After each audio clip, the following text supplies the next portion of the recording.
On March 17, 1930, as New York boomed and the world teetered on the edge of economic disaster, work began on a tower that would redefine an entire city, the Empire State Building.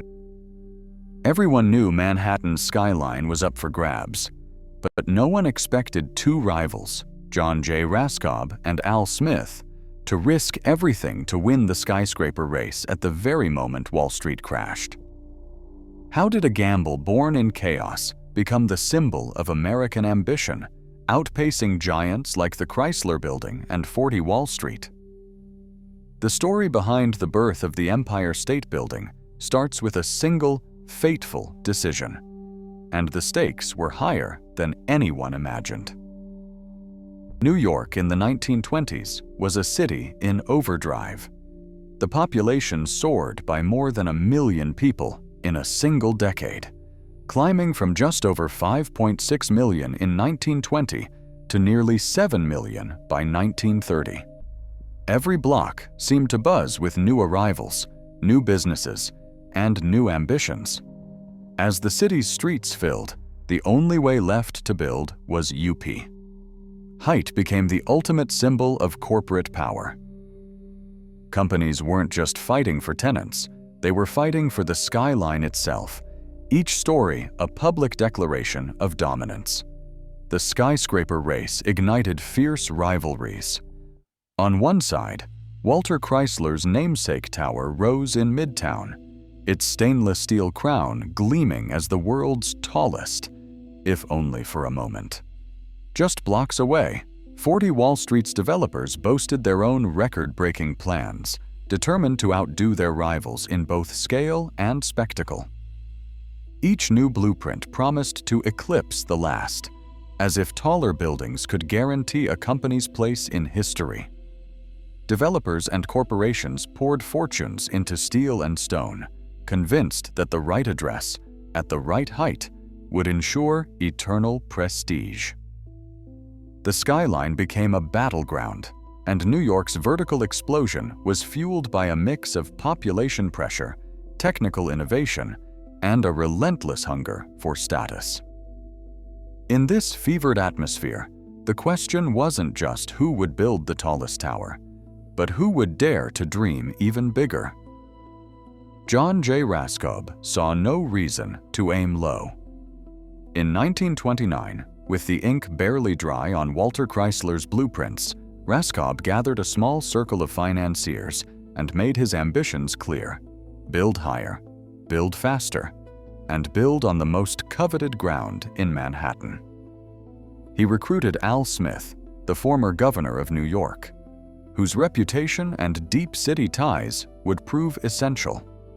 Together, they formed Empire State Incorporated, a new corporation with one purpose: raise a tower that would eclipse every rival. The chosen site was legendary in its own right. The Waldorf Astoria Hotel, once the playground of Gilded Age elites, stood at the heart of Fifth Avenue. Its demolition, begun in October 1929 and finished by January 1930, was both a practical and symbolic act. Clearing away the old made room for something audacious, a skyscraper that could only rise from a foundation this grand. The purchase and raising of the Waldorf cost $16 million, a sum that would have daunted most in the uncertain aftermath of the stock market crash. But Raskob and Smith pressed on, courting backers and negotiating a $27.5 million loan with Metropolitan Life. Letters between them reveal a blend of bravado and anxiety as they hustled to secure every dollar while the economy teetered. Raskob's instructions to the architects were blunt: the building must be taller than Chrysler's.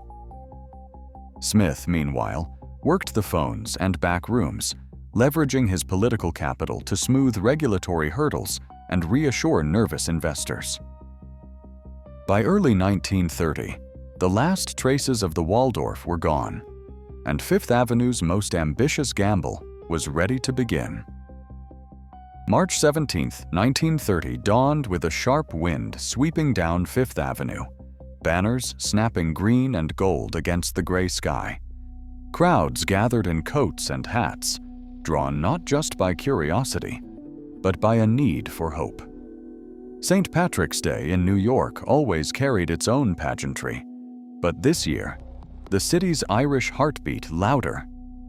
Al Smith, the former governor, arrived with his trademark confidence and a green-handled shovel. He was the face of the project, his heritage woven into every detail of the ceremony. Bagpipers played, tricolor flags fluttered, and Smith's voice carried above the din as he declared the future of New York would rise from this very ground. Each word struck a note of defiance, a reminder that even as the Depression deepened, the city would not stand still. Behind the spectacle, the reality was far less certain. The stock market crash had shattered fortunes just months before. Raskob and Smith, along with their board, had spent nights poring over loan documents and renegotiating terms with Metropolitan Life. The $27.5 million mortgage was a lifeline, but every signature carried risk. Press accounts from that week paint a picture of optimism shadowed by anxiety. Editorials praised the ambition while quietly questioning the wisdom of building a monument in a city where bread lines grew longer each day. Yet, as Smith drove the ceremonial shovel into the earth, the crowd erupted. For a moment, the city's troubles seemed to fade. The first spadeful of dirt was more than tradition.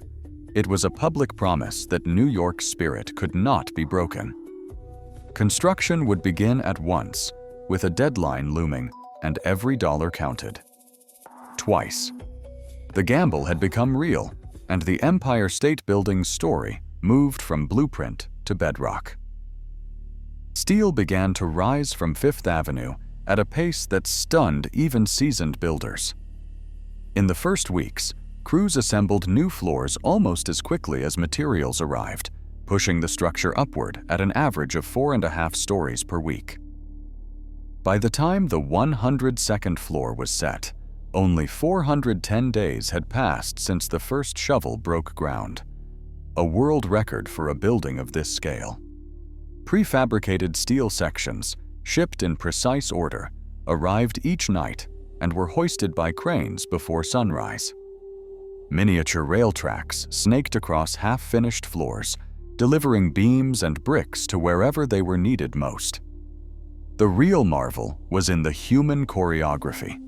More than 3,400 men worked in shifts, braving wind, rain, and dizzying heights. Mohawk ironworkers, many from Kanawake, Quebec, Kainawake, Quebec, became legends for their nerve and balance, walking girders without harnesses hundreds of feet above the street.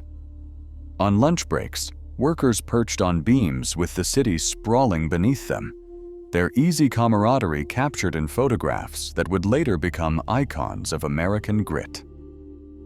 May 1st, 1931, arrived with the city holding its breath. President Herbert Hoover, seated in the White House, pressed a button that sent a surge of electricity racing north to light the tower's spire. Below, spotlights flickered on, and the city's newest giant glowed against the dusk. But inside, the echo of footsteps on marble floors spoke of a different reality. Less than a quarter of the offices were leased. Newspapers dubbed it the Empty State Building. Yet for one dazzling night, the Empire State stood as proof of what could be achieved when ambition outran anxiety and steel met sky. The Empire State Building didn't stay empty for long. Its spire soared above every other roofline, claiming the world's tallest title from 1931 until 1970. Even in the depths of the Depression, the promise of a view from the clouds drew crowds. On weekends, line strikes snaked out the doors as visitors paid to ride the elevators skyward. By 1932, more than 1 million people had stepped onto the observation deck, and by 1939, the building welcomed its 4 millionth visitor, a milestone celebrated in newspapers across the country. The observatory became a rite of passage for tourists and locals alike, turning what began as a risky business gamble into New York's premier attraction. The city's newest giant was no longer just a feat of engineering. It was a beacon, drawing people from every corner of the world. A giant gorilla clinging to the spire.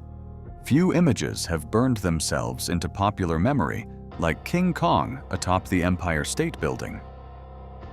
The 1933 film transformed the tower from a marvel of engineering into a global star, cementing its place in the world's imagination.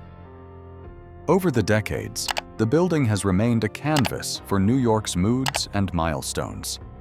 Its lights have danced in red, white, and blue for national celebrations, glowed green for St. Patrick's Day, and sparkled in rainbow hues for Pride.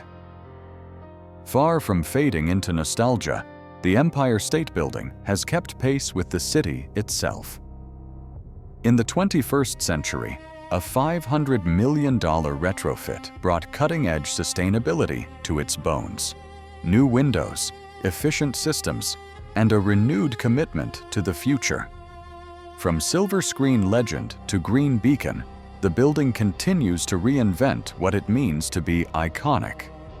On March 17, 1930, the first shovel hit the ground at the site of the old Waldorf Astoria, marking the official start of the Empire State Building. In just 410 days, over 3,400 workers, many of them immigrants and Mohawk iron workers, raised 102 stories into the sky, despite deepening economic hardship. The building opened in 1931 with less than a quarter of its offices filled, a stark reminder of the risks taken during the Great Depression. While financial records confirm at least 5 worker fatalities, the full toll remains debated. Today, the Empire State Building's Art Deco design and engineering innovations are recognized worldwide, and its profile endures in films, photographs, and millions of annual visits. Some details of early financing and construction decisions remain buried in private archives, but the core facts are clear. What began on March 17, 1930, set a new standard for ambition, resilience, and the New York skyline.